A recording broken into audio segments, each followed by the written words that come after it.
O meu nome é Ricardo Lima, eu sou investigador na Faculdade de Ciências da Universidade de Lisboa, associado ao Centro de Ecologia, Evolução e Alterações Ambientais. Eu sou português, original de Cascais.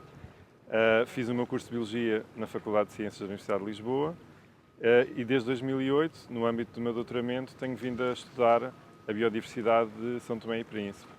Em particular, de que forma é que as atividades humanas afetam essa biodiversidade e, em particular, as espécies endémicas, são aquelas que nós só podemos encontrar aqui nestas ilhas. Portanto, é sobre todo o país, sobre tanto a Ilha do Príncipe como a Ilha de São Tomé. Sim, sobretudo nos sistemas florestais também. Eu tenho trabalhado nas duas ilhas, na verdade sempre tenho trabalhado mais na Ilha de São Tomé, mas de vez em quando também tenho feito algum trabalho na Ilha do Príncipe. E assim, começando de uma forma geral, que é o que nos pode dizer dos resultados do seu trabalho em relação ao foco que é quer dizer, o impacto das atividades humanas nessa biodiversidade? Pode-nos fazer um pequeno apanhado? Sim, sim, é assim, a principal razão que me trouxe cá foi precisamente São Tomé e Príncipe ter uma grande riqueza, ter muitas espécies que são únicas, que só existem cá. E eu tenho estudado sobretudo também o grupo das aves, apesar de ter trabalhado com outros grupos, com plantas, com anfíbios, com moluscos terrestres. E depois depende sempre um bocadinho de cada grupo e de cada espécie em particular, mas de uma forma geral, como as ilhas são ilhas que continuam com bastante cobertura florestal, portanto, originalmente, tanto São Tomé como o Príncipe estariam completamente cobertas por floresta, e como até os dias de hoje continua a haver uma boa cobertura florestal, muitas destas aves continuam a ser das aves mais comuns que conseguimos encontrar. Por exemplo, com as aves, existem aves endémicas que podem ser encontradas pela ilha toda, inclusivamente aqui na cidade, enquanto que há outras espécies, que são aquelas espécies que estão a ficar ameaçadas, que têm mais dificuldade em se adaptar à presença humana, e essas são espécies que hoje em dia só conseguimos encontrar nas zonas mais remotas e que têm tido menos presença das pessoas nesses locais mais... Geralmente são os locais mais montanhosos, mais chuvosos e mais isolados das ilhas. Quando fala ou seja, da grande diversidade, poderia fazer um contraponto, por exemplo, com o continente, porque imagino que são espécies colonizadoras vindas do continente às ilhas, certo? Quer dizer, Sim, portanto, posso explicar um bocadinho como é que sim. funcionam as espécies endémicas e porque é que elas são tão diferentes e tão especiais. Portanto, todas as espécies que chegaram a estas ilhas, aliás, todas as espécies tiveram que, em algum momento, chegar a estas ilhas, porque estas ilhas são de origem vulcânica. Quando havia um vulcão, não podia haver vida, e antes de haver o vulcão, era tudo mar, e, portanto, as espécies terrestres todas tiveram que chegar cá em alguma altura. As espécies endémicas são aquelas que estiveram cá durante mais tempo, geralmente, e que se diferenciaram das espécies que existem no continente, que seriam as espécies originárias, as espécies que deram origem a estas que agora são um bocadinho diferentes. Depois, quando elas chegam cá, têm uma série de adaptações e podem mudar aquilo que se alimentam. Umas ficam maiores, outras ficam mais pequenas, umas mudam o tipo de alimento que utilizam, e depois, como as ilhas também têm uma série de características ecológicas particulares, geralmente essas espécies também se tornam sensíveis à presença humana. Uma das razões é que as ilhas praticamente não tinham mamíferos terrestres, e nós somos mamíferos terrestres, nós temos uma série de atividades que dificultam a sobrevivência dessas espécies, que se adaptaram para ocupar os nichos, para fazer aquilo que geralmente são os mamíferos terrestres que fazem. E essas muitas vezes são as espécies que têm dificuldade em se adaptar à presença humana. Portanto, para dizer que são colonizadoras, obviamente, desde tempos, vamos a dizer, milenários, né? E pode dar alguns dados numéricos, se que os tiver, para que quem veja a entrevista consiga ponderar verdadeiramente a especificidade das ilhas. Sim. Pronto, eu vou dar o exemplo com as aves, que é o exemplo que eu conheço melhor, e se calhar comparar com um arquipélago que é mais conhecido certamente do que São Tomé e Príncipe. posso comparar, por exemplo, com as Ilhas das Galápagos, que têm cerca de 8 vezes o tamanho de São Tomé, mas têm menos espécies endémicas de aves. Portanto, São Tomé tem quase 30 espécies de aves endémicas, enquanto que nas Galápagos existem pouco mais do que 20. Além disso, nas Galápagos praticamente são todas as espécies do mesmo grupo, dos famosos tentilhões de Darwin, enquanto que aqui existe, geralmente, cada espécie quase tem, cada espécie endémica pertence a uma família diferente. Portanto, não só têm mais, como também tem uma maior diversidade de famílias com espécies endémicas. E isso deve-se um bocadinho à singularidade da localização das ilhas. Elas estão localizadas à distância certa para receber de X em X milhares de anos existe uma espécie nova que se consegue instalar, mas quando ela chega aqui fica isoladas do continente. E isso é que vai permitir que elas fiquem isoladas o suficiente para evoluir e para se transformarem numa espécie diferente. E, na verdade, tanto São Tomé como Príncipe, em termos de aves, são as ilhas que têm maior densidade de espécies endémicas, ou seja, para a área que tem, é uma área muito pequenina, tem uma diversidade absolutamente excepcional. De tal forma que os primeiros trabalhos que olharam, tentaram fazer gráficos a mostrar como é que a área influenciava o número de espécies, havia 2 tipos de ilhas, que eram as continentais, que são aquelas que estão mais perto do continente, geralmente, e que têm mais dificuldade em ter espécies endémicas. Depois havia as ilhas oceânicas, que tinham outra reta, e depois haviam 3 ilhas que estavam completamente fora de escala, que era São Tomé, Príncipe e Annobon, que são as ilhas oceânicas do Golfo da Guiné. Portanto, havia desde muito cedo esta noção de que estas ilhas, por uma série de fatores, estão numa escala diferente, em particular para as aves, na quantidade de aves que se encontram aqui para a área que está disponível. E depois isso também é verdade para muitos outros grupos que são também muito ricos em espécies endémicas. E, na verdade, são ricos em espécies endémicas, mas também não deixam de ter uma característica das ilhas oceânicas, que é têm poucas espécies.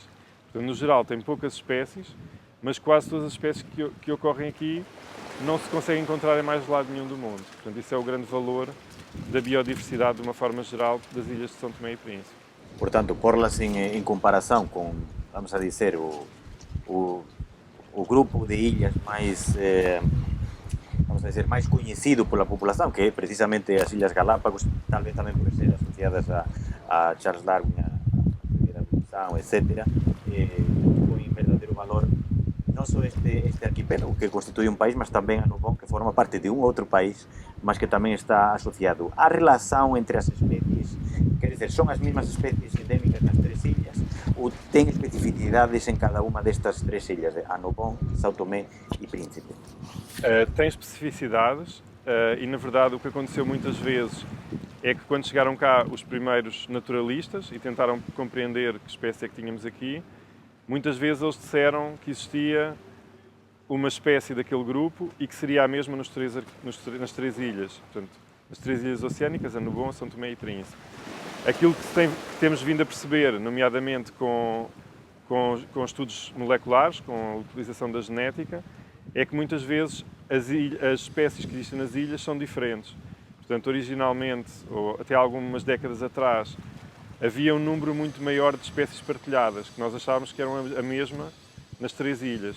Aquilo que nós temos vindo a perceber atualmente é que existem poucos exemplos de espécies que ocorrem ao mesmo tempo nas 3 ilhas. Por exemplo, no exemplo das aves, só existe uma espécie endémica que existe nas 3 ilhas. A maior parte das espécies são aquilo que nós chamamos endemismos de uma ilha só, portanto, que só existem naquela ilha. E depois, às vezes, no Príncipe pode haver uma espécie parecida à que existe em São Tomé, mas já não é a mesma espécie. E muitas vezes foram colonizações separadas, portanto, elas chegaram primeiro a uma ilha e depois vieram indivíduos de uma espécie parecida que colonizaram a outra ilha. Também existem poucos exemplos de espécies que colonizaram de ilha para ilha. Portanto, a maior parte das espécies colonizaram vindas do continente, o que faz algum sentido, porque o continente é enorme e as ilhas são muito pequeninas. E também uma das características das espécies endémicas é que quando elas chegam às ilhas têm tendência a perder a capacidade de dispersão. Porque elas estão numa ilha muito pequenina, se elas tentam dispersar muito, o risco é elas perderem-se no mar e não gerarem descendência, e portanto a tendência é para quando elas chegam a ilhas pequenas, elas acabam por perder um bocadinho essa capacidade. E um pouco por isso, geralmente, as colonizações que ocorrem são vindas do continente, ou seja, aqui também na verdade não funciona exatamente como um arquipélago. Podemos considerar um arquipélago, porque são um conjunto de ilhas que estão relativamente próximas, mas elas estão quase tão longe entre si como estão do continente. E por essa razão, muitas vezes funcionam quase como ilhas isoladas e não como fonte de espécies para colonizar as outras ilhas. Portanto, podemos considerar esta sequência de Nubon, São Tomé e Príncipe, mas na verdade é uma cadeia que continua para o continente. Temos Bioko, que é uma ilha oceânica que também tem algumas espécies endémicas, e depois, se continuarmos pelo continente, existe uma cadeia montanhosa, que é a linha dos Camarões, que tem um monte de Camarões e tem uma série de zonas montanhosas no continente, que também têm as suas espécies endémicas, mas que geralmente são muito diferentes das ilhas, porque são espécies que conseguiram, portanto, que não precisam de atravessar a barreira do mar, que colonizaram por chegar a uma zona montanhosa, mas que fizeram isso por meio terrestre. O senhor disse que originariamente as ilhas, já vimos apenas a São Tomé e Príncipe, mais concretamente São Tomé, estaria coberta de massa florestal. A desaparição progressiva disto tem a ver com o processo de antropocização, ou a chegada do ser humano. Mais ou menos em que ponto estamos agora em relação à área, em relação a toda a superfície desta ilha, da área que é floresta originária e o que foi deforestado e recuperado? Mais ou menos que proporção calcula que poderíamos ter? Sim. Portanto, originalmente todas as ilhas oceânicas, São Tomé e Príncipe, estariam inteiramente ou quase inteiramente cobertas por floresta. E uma das curiosidades que existe aqui é que houve um pico de desflorestação há cerca de 100 anos atrás e houve muita floresta que recuperou. Portanto, a sensação que nós temos quando chegamos às ilhas é que elas são muito verdes, têm muita vegetação, têm muita cobertura florestal, mas a verdade é que uma boa parte dessa cobertura que nós vemos é uma cobertura tanto agroflorestal, portanto são produções agrícolas feitas sob a cobertura florestal e que não têm nada a ver em termos de composição com a floresta original, mas que podem fornecer habitat interessante para algumas das espécies nativas. Depois temos uma zona muito grande de floresta, que é uma que nós chamamos de floresta secundária e que aqui chamam muitas vezes de capoeira, que é uma floresta que já foi plantação e que depois foi abandonada e regenerou. E finalmente temos a tal floresta nativa, que seria uma floresta mais próxima e que é uma floresta que geralmente nunca foi inteiramente cortada. Pode ter havido um desbaste ocasional ou às vezes tem presença de espécies introduzidas, mas a proporção desses diferentes tipos é mais ou menos cerca de 10 a 15% das ilhas não têm cobertura florestal, portanto já perderam a sua cobertura por árvores, e do restante está mais ou menos igualmente dividido, portanto cerca de um terço desses 90% que sobram fica com agroflorestal, floresta secundária e floresta nativa. Portanto, cerca de 25 a 30% da ilha continua a ter essa floresta nativa.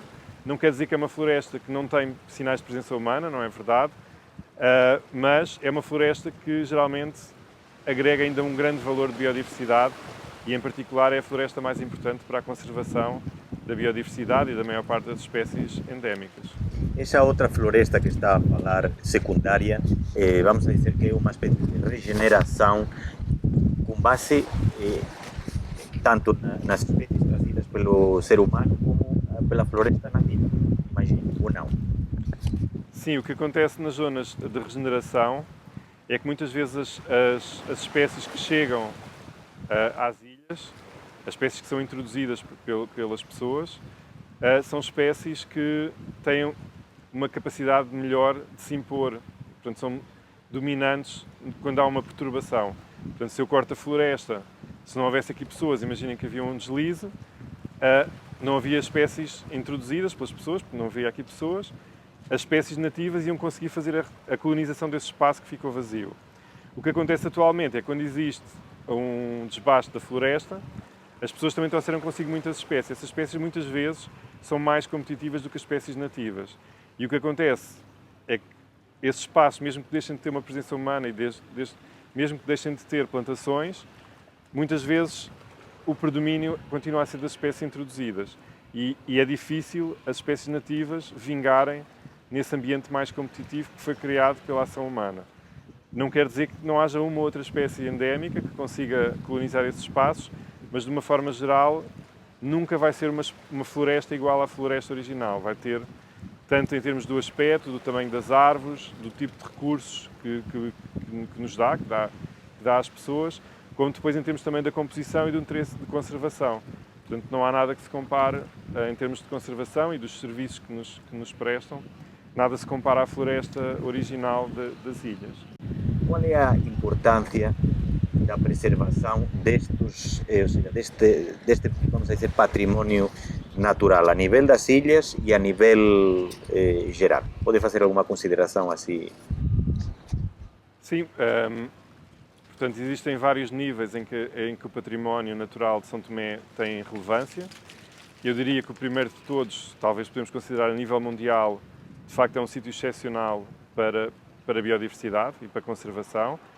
E essas áreas bem preservadas são de longe as mais importantes para assegurar que esse património global é preservado. Mas depois, a nível nacional, ou a nível de cada uma das ilhas, também existe uma série de património, e é um património que é reconhecido pelas pessoas, porque existem serviços que esses ecossistemas nos prestam e que as pessoas reconhecem como sendo importantes. Nomeadamente, houve avaliações que foram feitas sobre a importância dos parques e dos ecossistemas que existem nos parques, e um dos serviços que saltou à vista era a questão da água.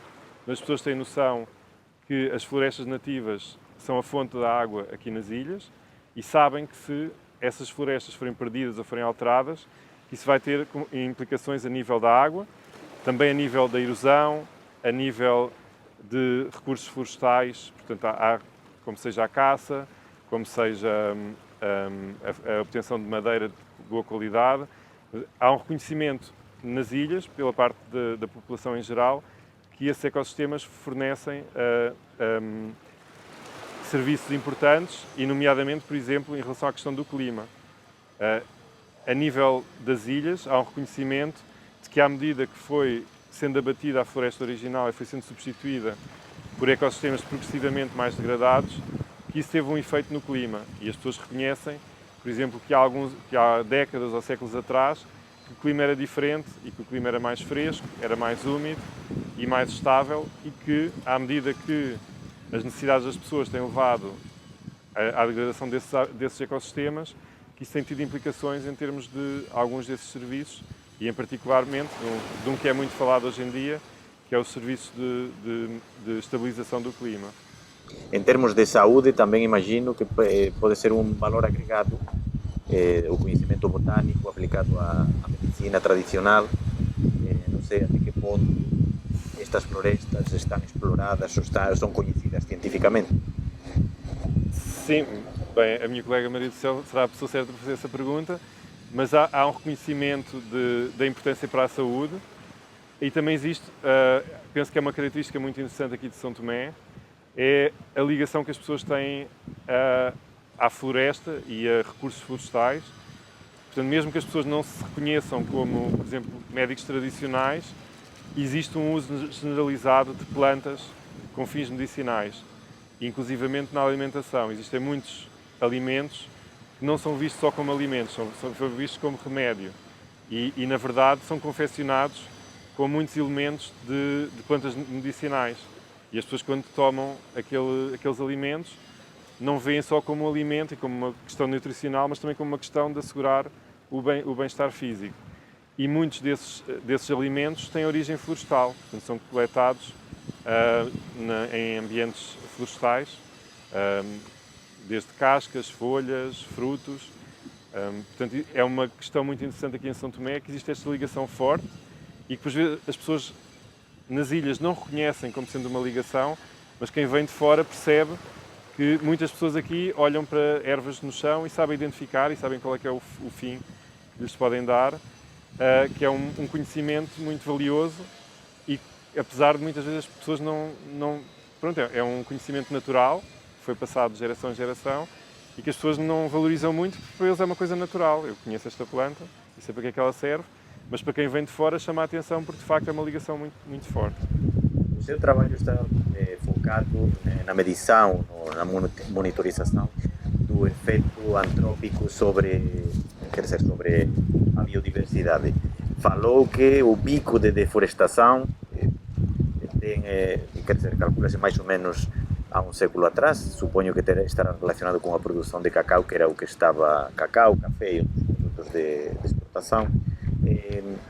Na sua visão, qual é o ponto de situação agora da ilha de São Tomé em quanto a este convívio entre o desenvolvimento humano, a vida humana e a preservação do patrimônio natural? Qual é o ponto?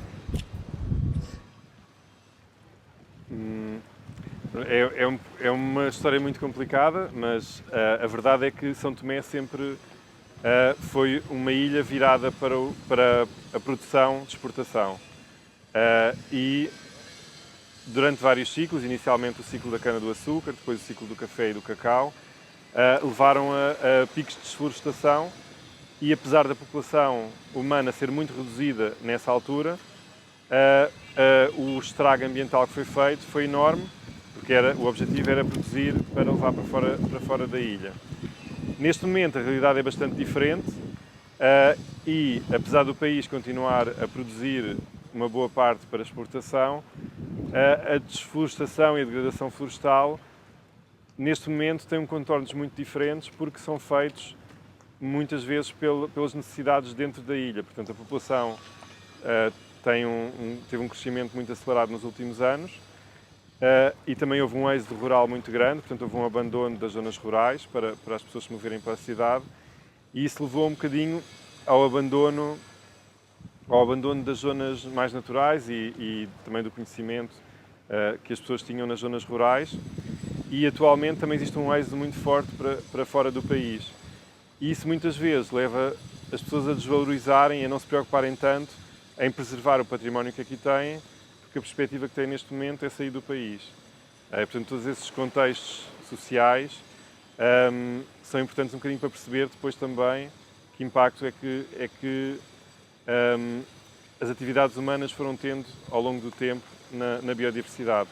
Não existem registros históricos muito detalhados sobre como é que a biodiversidade se foi alterando ao longo dos tempos, mas a verdade é que antes, apesar de haver uma desflorestação muito forte, depois havia poucas atividades nos ambientes florestais, porque a vida era muito feita toda dentro da roça e a população era muito reduzida.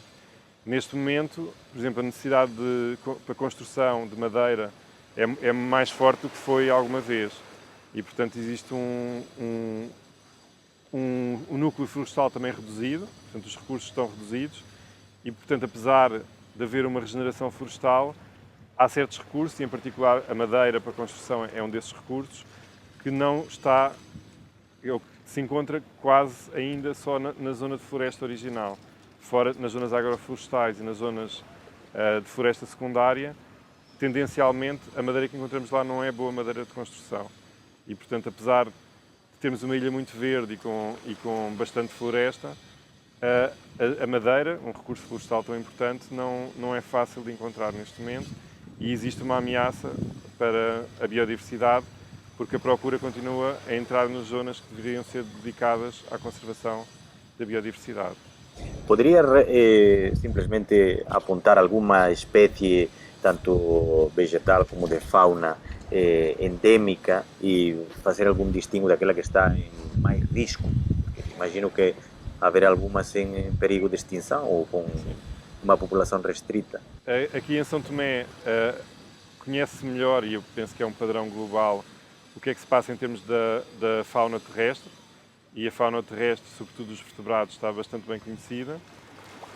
E todos os vertebrados terrestres já foram avaliados. Portanto, nós sabemos o estatuto de ameaça, qual é o grau de ameaça que essas espécies têm.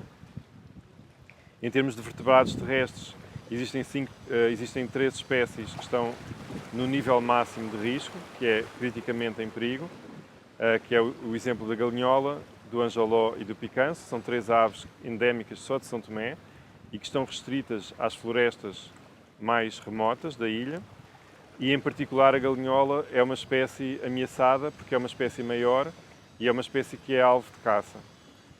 E, portanto, essa em particular será talvez a espécie em maior risco dentro dos vertebrados terrestres da ilha de São Tomé.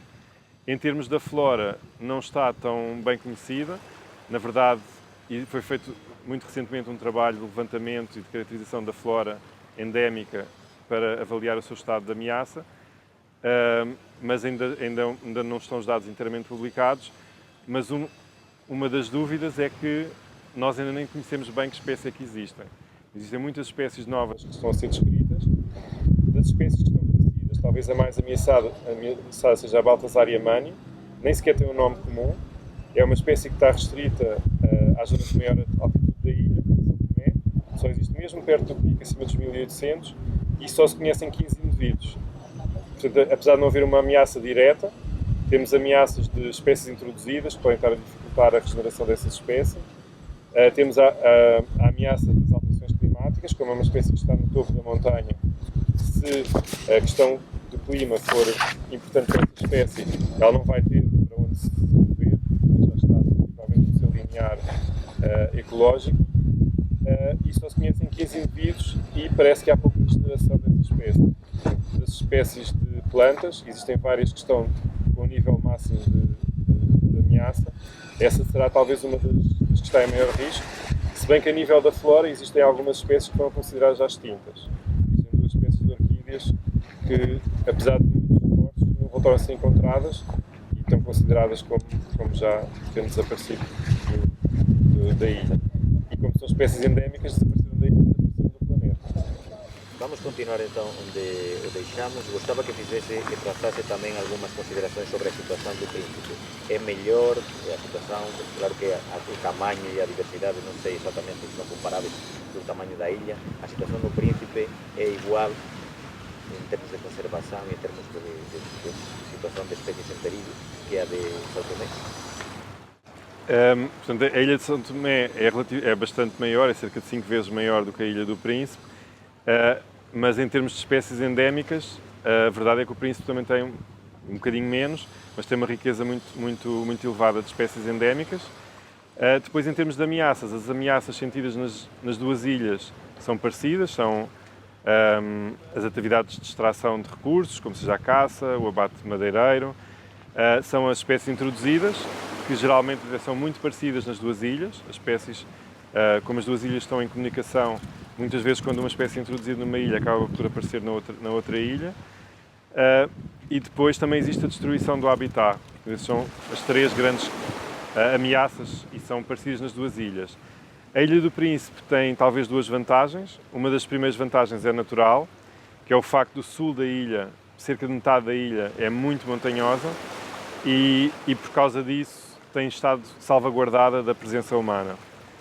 Portanto, apesar de ser uma ilha muito pequenina, existe uma parte da ilha que é de difícil acesso. A segunda vantagem é que a Ilha do Príncipe, neste momento, tem uma densidade populacional muito inferior à Ilha de São Tomé e, pelo menos do ponto de vista de conservação e de pressão que as pessoas estão a fazer sobre os recursos naturais, a Ilha do Príncipe terá alguma vantagem. Também não podemos, se calhar, ignorar que tem havido uma política no Príncipe de salvaguarda do património natural mais forte do que tem havido em São Tomé. Portanto, desde que foi classificada como reserva da biosfera, tem havido um orgulho e uma mobilização da população do Príncipe para preservar o património natural. E enquanto aqui em São Tomé, não existe tanto... Existem políticas nacionais, existem acordos e compromissos com que o país se tem envolvido, mas os desafios também são de outra escala. É mais difícil comprometer a população toda. A população aqui é muito mais numerosa, portanto os desafios são, a esse nível acabam por ser um bocadinho diferentes. Mas mesmo assim, só para dar um exemplo também do compromisso que São Tomé tem assumido em relação em particular com a conservação da biodiversidade, em 2023 foram classificadas 21 novas reservas em meio terrestre e costeiro e, portanto, alargou-se a rede de áreas protegidas em meio terrestre. Anteriormente só existia um parque natural, que tinha 3 partes, mas era um único parque, e desde 2023 a rede de áreas protegidas foi muito estendida aqui em São Tomé. E num futuro que esperamos que seja muito próximo, está iminente também a criação das áreas marinhas protegidas, que vem colmatar uma falha que existia no país, que era, não existe, portanto, em meio terrestre, pelo menos legalmente já tem um nível de proteção, em meio marinho não existia isso. A partir, esperemos, de muito em breve, quem sabe uns meses ou uns anos, haverá também uma classificação de algumas áreas marinhas protegidas. Portanto, acha que a declaração de reserva da biosfera do Príncipe tem de alguma maneira marcado um ponto de inflexão, uma pequena diferença, pelo menos, não é? Sim, juntamente com também a atração por um turismo diferenciado. Portanto, o Príncipe tem essa mais-valia de que é um micro-universo em que a pessoa chega lá e consegue ver quase tudo em muito pouco tempo, tem um ambiente muito mais familiar do que São Tomé, que acaba por ser uma ilha bastante maior, e isso também atrai um turismo de quem pode pagar muito dinheiro e, portanto, talvez fazendo menos estrago, consegue-se trazer divisas para a Ilha do Príncipe. E, portanto, aliando essa mais-valia do Príncipe ter chamado a atenção de uma série de investidores estrangeiros para a área do turismo e, simultaneamente, ter a classificação como reserva da biosfera, tem feito com que o governo regional do Príncipe assumiu a defesa do património natural como uma mais-valia e como uma bandeira para a Ilha do Príncipe. Você sabe, suponho que sim, que o governo de São Tomé vai submeter a candidatura, já submeteu a candidatura para, em setembro, na China, ser declarada a reserva da biosfera a maior parte da ilha de São Tomé, com umas diferentes nivelações de proteção, incluída também a proteção da orla costeira. Nesta classificação, qual acha que, já que conhece a ilha de 2008, as duas ilhas, não? Os dois arquipélagos, falou do envolvimento e do engajamento da população do Príncipe com a classificação e a proteção da sua ilha, qual é o ponto entre este objetivo e o sentir da população em relação a a proteção de determinadas áreas onde existe proteção, mas não tão intensa talvez? Qual calcula que é a relação entre a população e este passo que quer dar o governo para decretar a reserva? Eu penso que o São Tomé vai ser o desafio do reconhecimento generalizado da população da reserva e das mais-valias que a reserva pode trazer, vai ser um desafio maior do que foi no Príncipe. A população aqui é cerca de 20 vezes maior do que é na Ilha do Príncipe. Portanto, temos que chegar a mais pessoas. Existe uma atividade também mais diversificada aqui, existem muito mais serviços, portanto, aqui temos a capital do país e vai haver também, mesmo culturalmente, é uma ilha mais diversa, temos comunidades muito diferenciadas aqui em São Tomé, mais do que temos no Príncipe, e, portanto, o desafio de chegar esta mensagem a uma boa parte da população vai ser muito maior aqui em São Tomé. De qualquer maneira, eu penso que se a reserva conseguir, como conseguiu no Príncipe, mostrar que há uma diferença, e eu penso que o desafio do país, nomeadamente na questão do turismo, tem sempre sido dar-se a conhecer e explicar porque é que São Tomé é diferenciado dos outros destinos. Eu acho que a classificação de reserva de biosfera pode ajudar, é um carimbo de qualidade que pode ajudar a catapultar um bocadinho mais o turismo a nível nacional e, em particular, o turismo de natureza, que é um turismo que talvez seja difícil, um país tão pequeno, captar esses nichos, perceber exatamente qual é o seu lugar no mercado para que o turismo seja um turismo que traga mais-valias para uma boa parte da população. Biologicamente, o senhor falou que existe uma área protegida no centro da ilha, depois um ponto no sul e um ponto no norte, que formam parte do mesmo parque, né? está circundado e relacionado por um nível de proteção no projeto de reserva distinto, que é a área tampão. Pode explicar um bocadinho qual é o objetivo de isso que se chama área tampão? O que é exatamente este de área tampão? O propósito é unificar, permitir que se unifiquem as zonas? Ou... Sim, é assim, a zona tampão estava prevista na lei que criou as áreas protegidas, mas a zona tampão nunca foi efetivada. Ela devia ter sido, nomeadamente os seus limites deviam ter sido definidos, mas nunca foram. Portanto, na prática, a zona tampão nunca existiu, apesar de estar prevista na lei. As reservas especiais vêm um bocadinho tentar complementar isso, porque de facto havia muitas áreas com interesse fora da área do Parque Natural Oboa de São Tomé. Havia muitas zonas com interesse que estavam desprotegidas. A zona tampão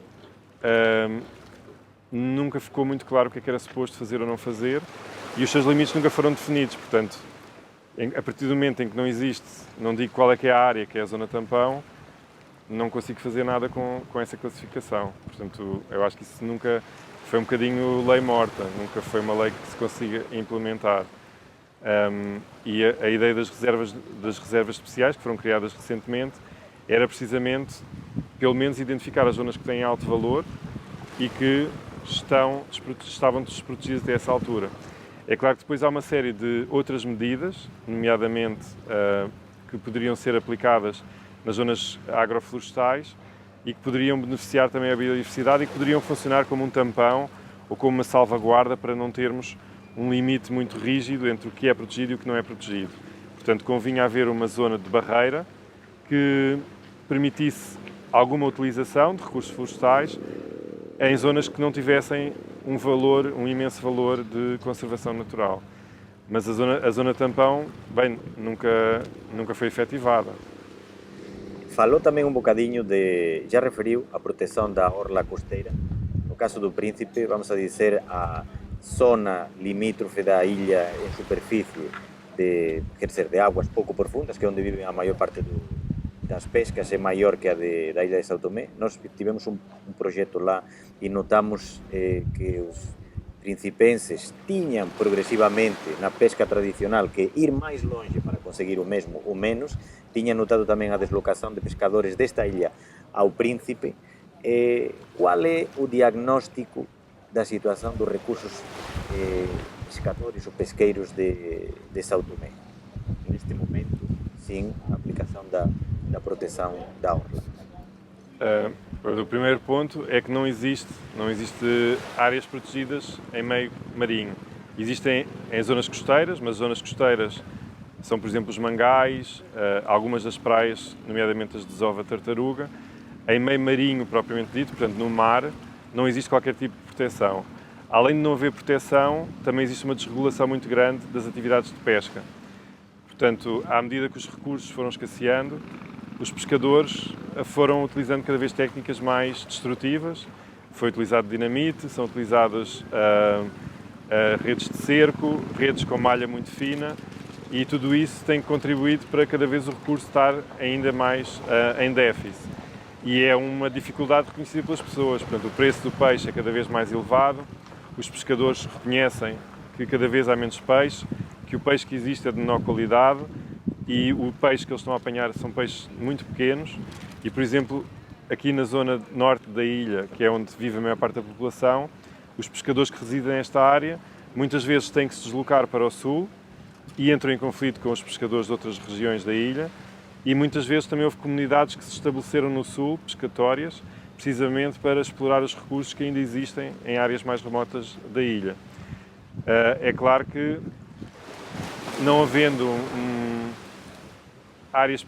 uma estratégia sequer de exploração dos recursos pescatórios e havendo uma desregulação muito grande das práticas que estão a ser feitas, o recurso tem vindo a ficar cada vez mais escasso. E isso nota-se no tamanho do peixe quando se vai às compras no mercado, nota-se no preço do peixe, e nota-se também muitas vezes em cada vez as pessoas acabam por abdicar do peixe como fonte de alimento e começam a utilizar mais outro tipo de recursos que acabam por ficar mais competitivos com o peixe, que era a base da alimentação, a base da proteína consumida aqui nas ilhas, sempre foi o peixe, mas está numa fase em que provavelmente está a reduzir a sua importância, mesmo na alimentação das pessoas, devido ao preço. Há um ponto de equilíbrio entre a preservação e o desenvolvimento humano. Estamos a falar de que 200.000 habitantes aqui na ilha do São Tomé, mais ou menos. Sim. Pronto, há uma série de fatores. O número de pessoas é uma questão importante, não é só o número de pessoas, é como é que essas pessoas vivem, que recursos é que utilizam, se conseguem importar matérias de outros países, e de facto aqui São Tomé tem o benefício de que consegue importar muitos dos recursos que depois utiliza. Não é só o tamanho populacional que é relevante para esta questão.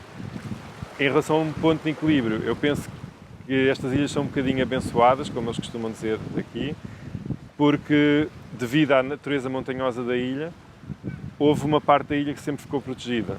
E se fosse tudo plano, provavelmente tudo tinha sido agricultado e toda a biodiversidade teria sido perdida.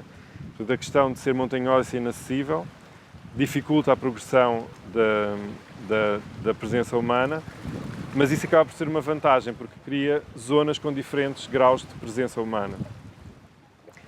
E isso, se calhar, a perspectiva das pessoas aqui é o desenvolvimento, é a prioridade, e pode ser uma frustração que às vezes há áreas que são inacessíveis e que não dá para explorar bem os recursos. A longo prazo isso está a salvaguardar recursos e está a mostrar que é importante preservar. Também não se pode preservar a ilha toda, existem muitas pessoas aqui a viver, e portanto tem que haver aqui conciliar os interesses imediatos. Portanto, são todos os interesses das pessoas. Nós temos interesse imediato, eu preciso de comer hoje e preciso de beber água hoje, preciso explorar esses recursos a curto prazo. A longo prazo há outros recursos que eu vou precisar se calhar, que os meus filhos e netos e outras gerações têm outros recursos. A água que eu bebo tem que vir de uma floresta, se eu cortar a floresta toda, a qualidade da água vai piorar, o clima em que nós vivemos vai piorar, e aqui as condições naturais acabaram por criar esse sistema em que existem diferentes níveis de utilização humana, em diferentes partes da ilha, e isso acabou por ser um benefício para a população. E eu penso que isso é um exemplo daquilo que pode ser implementado nos recursos marinhos. Os recursos marinhos não têm tanta limitação, é mais a limitação da distância, até que distância que eu consigo pescar, mas como a plataforma é muito estreita, é um limite relativamente reduzido. Mas eu penso que o meio terrestre aqui pode dar um exemplo ao meio marinho. Portanto, se nós investirmos em criar zonas onde a pesca se calhar é proibida, mesmo que sejam zonas pequenas e que seja polémico, haver zonas onde o nível de exploração dos recursos seja reduzido, portanto pode-se pescar, mas com regras mais rígidas, e depois se calhar até haver uma zona onde existem regras mais flexíveis, em que se pode utilizar mais tipos de pesca mais intensiva, mas haver este gradiente pode favorecer, porque existem zonas onde estão salvaguardados os estoques pesqueiros, que podem ser a origem dos peixes, podem substituir os peixes que estão a ser consumidos. Eu acho que isso é um exemplo que pode ser dado e espero que as áreas marinhas protegidas venham a funcionar e venham a mostrar, de facto, à população que criar estas limitações imediatas tem benefícios a médio e longo prazo. Eu penso que o maior desafio aqui, portanto, existem também vários setores da sociedade, existem alguns e interesses diferentes, não é? Portanto, os pescadores terão alguns interesses, que se calhar querem pescar porque precisam de dinheiro hoje para sobreviver, e se calhar a população quer preços mais baixos. É claro que se não houver um pensamento conjunto sobre qual é que é a melhor estratégia, os recursos são utilizados no imediato e vai haver consequências a longo prazo. Aqui assim o desafio, mas também existe uma consciência, portanto os pescadores quando pescam também têm noção que estão a acabar com o meio de vida deles. Portanto, eles têm noção que muitas das práticas que têm atualmente vão pôr em risco aquilo que acontece daqui a alguns anos ou até mais imediatamente.